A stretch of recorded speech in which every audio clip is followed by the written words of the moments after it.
क़ौलुम मारूफ़ुम व मग़फ़िरतुन ख़ैरुम मिन सदक़तिन यतबहुहा अज़ा। फरमाया अगर तू किसी को तकलीफ़ देता है, किसी को अज़ाब पहुँचाता है, उससे बेहतर क्या है? अल्लाह फरमाता है उससे बेहतर ये है किसी को अच्छी बात कह दे। हमने लोगों को देखा है, कोई मांगने वाला आ जाए तो आगे से वो झिड़क देते हैं, ओए अच्छा वाला है तू, चल चल, यानी ऐसे लफ्ज़ों के साथ जो है हम उनको झिड़क देते हैं।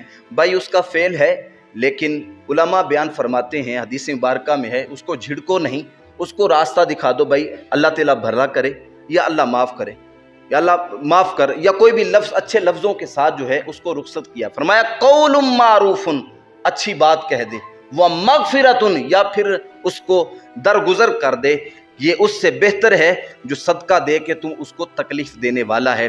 अल्लाह फरमाता है वल्लाहु गनियुन हलीम, अल्लाह गनी है और उसको किसी चीज़ की जो है परवाह नहीं है, वो बड़ा हिलम वाला है।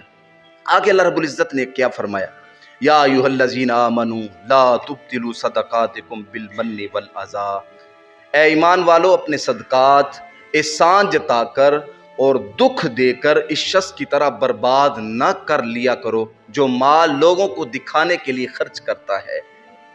इंसान के जहन में जो ही ये ख्याल पैदा हो गया कि लोग मुझे सखी कहेंगे और लोग, मैं जो माल खर्च कर रहा हूँ, लोग कहेंगे बड़ा जो है बड़े दिल वाला है, बड़ा सखी है, या बाज़ सियासतदानों के जहनों में ये ख्याल होते हैं कि मुझे वोट मिलेंगे, लोगों में सखावत करूँ, माल खर्च करूँ, वो अपनी ज़कात भी दिखलावे के लिए खर्च करते हैं। अल्लाह रब्बुल इज़्ज़त ने फरमाया वो ऐसा शख्स जो लोगों को दिखलावे के लिए माल खर्च करता है, सुनो, वला युमिनून बिल्लाहि वल यौमिल आखिर, वो अल्लाह पर भी और यौम आखिरत पर ईमान नहीं रखता। ना उसको अल्लाह पर ईमान है और ना ही यौम आखिरत पर ईमान है। सुन लीजिए, मेरे आका सल्लल्लाहु अलैहि वसल्लम ने इरशाद फरमाया, रियाकारी शिर्क असगर है, रियाकारी शिर्क असगर है, और किसी अमल को मुस्तफ़ा ने शिर्क नहीं बयान फरमाया। फरमाया ये जो रियाकारी है ना, लोगों को दिखला कर जहन में ख्याल पैदा हो जाना कि लोग कहेंगे बड़ा सकी है, फरमाया ये शिर्क असगर है, क्योंकि जो तुमने रब को दिखला के काम करना था वो किसी इंसान को उसके जो है दिखलाने के लिए काम कर रहा है। फरमाया ये शिर्क असगर है। क़यामत का दिन होगा, 3 अशखास को रब के सामने खड़ा किया जाएगा, उनमें से एक सखी होगा।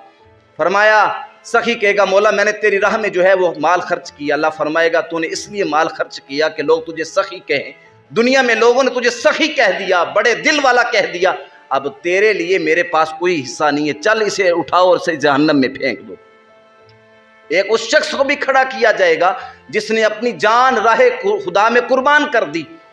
अल्लाह फरमाएगा हाँ भाई बता, वो कहेगा मौला मैंने अपने सबसे कीमती तर चीज़ अपनी जान तेरी राह में कुर्बान कर दी। अल्लाह फरमाएगा तूने इसलिए अपनी जान की कुर्बानी दी कि लोग तुझे बहादुर कहेंगे, लोगों ने कह दिया अब तेरे लिए मेरे पास कुछ नहीं है। और एक साहिब इल्म को खड़ा किया जाएगा और वो कहेगा मौला तेरी बातें सुनाता रहा, लोगों को इस्लाह करता रहा, कहा आवाज़ आएगी ना मेरे बंदे तू तो इसलिए तबलीगें करता था कि लोग तेरी तारीफ़ करें कि मौलवी साहब बड़ी अच्छी गुफ्तगू करते हैं, बड़ी सुबहान अल्लाह निकलती है मौलवी साहब के कलमात पे, तो लोगों ने सुबहान अल्लाह कह दी, तेरी तारीफ़ें भी कर दी। अल्लाह रब्बुल इज़्ज़त फरमाता है फ़वैलुल लिल मुसल्लीन अल्लज़ीना हुम अन सलातिहिम साऊन अल्लज़ीना हुम युराऊन व यमनऊनल माऊन। यहाँ अल्लाह रब्बुल इज़्ज़त ने बेनमाजियों का जिक्र नहीं किया कि बेनमाजियों के लिए हलाकत है, फरमाया नमाजियों के लिए हलाकत है। भाई नमाजी तो इन्न सलात तन्हा अनिल फ़हशाई वल मुनकर, बेहयाई और बुरे कामों से रोकती है और रब से कुर्ब का जरिया है, लेकिन ये कैसे है कि वो नमाज इंसान पढ़े और उसके लिए हलाकत का सबब बन जाए और उसके लिए गले का तोक बन जाए। फरमाया हाँ ऐसी नमाजें भी हैं और ऐसी नमाज भी है या ऐसे नमाजी भी हैं जो नमाज तो पढ़ते हैं लेकिन वो नमाज उल्टा उन्हें जहन्नम में फेंकती है।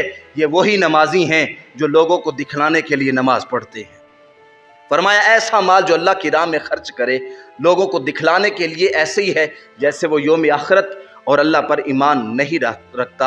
अल्लाह रब्बुल इज़्ज़त ने उसकी तमसील देकर भी ऐसे माल खर्च करने वालों का भी जिक्र फरमाया। फरमाया कमसली सफ़वानिन अलैहि तुराबुन फ़असाबहु वाबिलुन फ़तरकहु सल्दा। ऐसे ही है इंसान जो रियाकारी के साथ مال خرچ کرتا ہے، کوئی عمل کرتا ہے، ایک پتھر پر مٹی پڑی تھی اور وہاں سے بارش ہوئی، وہ ساری مٹی اس کو بہا کر لے گیا، یعنی اس کے نامہ مال میں کچھ باقی نہیں بچا، مال بھی خرچ ہو گیا، مال میں سے پیسہ بھی یعنی روپیہ بھی کم ہو گیا، لیکن پلے میں کوئی نیکی بھی نہ پڑی۔ فرمایا اس کی مثال ایسے ہے